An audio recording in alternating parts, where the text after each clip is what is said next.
Hey guys, Wolfie here with a trailer review. This is the second of two, and this is the Final Fantasy VII remake from that was premiered at E3. I know this is a little late, but hey, I just want to get my thoughts all together on the review. So before I go into what I think of the trailer, I'm going to give out what we know about the remake so far. And the biggest thing to know is that in early June of this year, which is last month for some of you, or about a month and a half, depending on how people want to look at it, it was revealed on the Square Enix's official Instagram account that we have a release date for the remake of the 3rd of March 2020. And we do know this has been on the radar for quite a few people, gamers, reviewers, developers alike, for some time. Now, in regards to the trailer, like I said, I caught this on an E3. I was looking at Yongyea's stream on the matter, so I did see it. It looked really cool. And I do want to let you guys know that if you guys want to see the trailer on your own, the PlayStation YouTube channel actually has it because I see it in my feed. But that is where the trailer is if you guys want to look it up on your own time. And I did see a somewhat shortened version of the trailer, another trailer beforehand, all that good stuff. So, like I said again, we do have a release date from Square Enix. It's the 3rd of March. However, I do want to point out is that this could change because something could come up and the date could be pushed up. It could also be pushed back. So, just keep that in mind. So, we do know that in the trailer we see Tifa and Barrett. And the thing is, with this particular remake that's coming out, it's not the full game. It's going to cover the Midgard section from the original. And the Midgard section of Disc 1, it took up a decent amount of space in that first disc. And the original was 3 discs long, so it's one of those that's like, it's a decent chunk, and we do know that Midgard's going to be expanded upon, which I actually enjoy. Now, we do know that this is pretty much going to be a PlayStation exclusive, and I'll get into my thoughts on that when I put in my voice my opinion on the matter. And then if you look at Barrett and Tifa, there are some physical changes to both of those characters that kind of puts quite a bit of differences as to the remake as opposed to the original. And the thing is with the visuals, I do want to do a little spoiler, but it's not like too big of a spoiler. But the spoiler when it comes to the visuals, it's like I said, it's more modern. It has a feel of Final Fantasy 15. And if you look at the dialogue, like in the fights, it looks like a little bit of Final Fantasy 13, a little bit. I mean, but that's just my opinion on that part. But it's like, it's very modern, and then sometimes modern does work, in this case. But we'll see. And like I said, the thing is with the episode, with this not being the complete, it only covers up to probably the escape from Shinra headquarters in Midgard. So, but like I said, they did confirm that it's going to be further expanded upon, and we do know that the remake is going to have multiple parts. We don't know the exact number at this time. So, with that much out of the way, what do I think about it? The whole thing with the release dates, being the 3rd of March, and the whole thing with Square Enix, they could change it. Like I said, will say that we should be taking this with a grain of salt, because again, they could delay it, they could push it up, we don't know. And with the whole thing with Barrett and Tifa, the whole thing with how he's looking in the remake and like some of the dialogue from the remake, I mean, Kotaku had said some stuff on it that I'm like, okay, I don't really get the whole thing about that. And I do want to mention with the Kotaku article that was complaining about Barrett, the author of that article did not play the original. I just want to point that out right now. And then the whole thing with Tifa is like, some people complain about her chest, all that stuff. And the thing is with some stuff with the Dissidia and T version, all that crap, I don't want to get into it. I mean, I do want to say with Tifa how she looked in the trailer for the remake.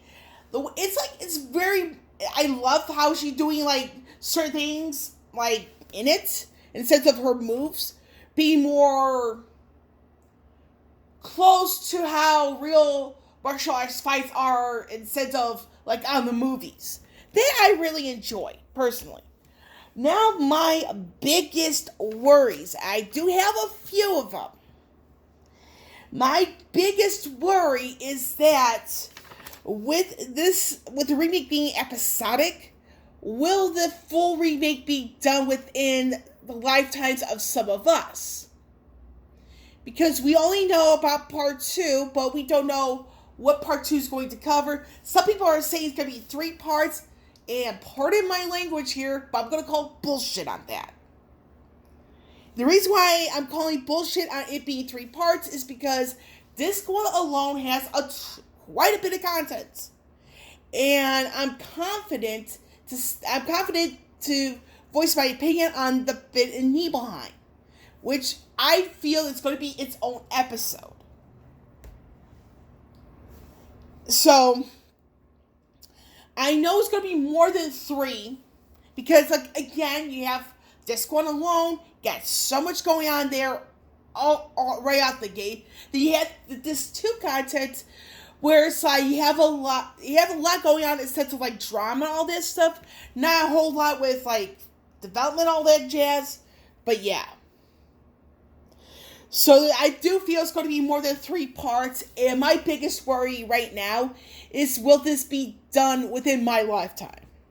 And another thing I do want to point out, that because this is going to be a PlayStation exclusive, I feel Square Enix is making a mistake by being exclusive, because it's hurting their revenue, and there are people who are up in arms with Sony because they have done something on their own. There's no laws or whatever that in sense of censorship, and by that, we're talking about the artistic side of things, meaning that when it comes to, if you look at covers for varying video games, some you may see more centered on the PlayStation side as opposed to Nintendo Switch or maybe Xbox. So that's the thing, people, I just want to get that out there. So there's a little bit of artistic censorship on Sony, and the fact that Square Enix is having this remake being PlayStation exclusive, people will be wanting there are people who want politics out of their games. And the thing is, another concern of mine is Red 13. I did not see him in the trailer from my understanding. I don't know if he's going to be part of this particular section of the remake, because he actually is in Shinra HQ. I hope he's there. I'll be a little disappointed if he's not. My biggest worry that outdoes everything else outside the episodic format is if this game's going to have microtransactions. If this game has microtransactions, I will bet my ass and say this is not going to be as well received as people think, because the instant microtransactions come into this remake, people probably will not be as wanting to buy it as some people believe. And the fact that, I can understand the downloadable content stuff aspect for more money, but I am extremely turned off by microtransactions in non-mobile games. So, like I said, overall final thoughts, trailer is excellent. I actually enjoyed it. However, the worries I have with the format being episodic, if it's going to be finished within my personal lifetime, because I'm in my late 30s, and my fear about this game having microtransactions, if that does happen, I will not even want to buy the game at all if it has microtransactions. And what kind of hurts is that with this being a PlayStation exclusive, there are some who don't want politics in their video games, and Sony and their stance with artistic censorship, it just does not jive very well with me on that matter. But, for those of you who really want to get it, I probably will not stop you from getting it because it's like, it's a remake, But for me, certain things, for me, I'm not really into having politics in my video games unless it's the theme of the particular video game itself. So, how I'm going to end it is as this. No two people take anything within video games the same way. People can be like, I don't care if Barrett's Afro-Latino. I don't care if Tifa has a smaller chest, blah, blah, blah. I don't care if Sony has artistic censorship. I don't care about that. Well, it's good for some people who can, overlook it. Not everybody can. And that's where I will end this review. With Wolfie here signing off, I will catch you all on the flip side.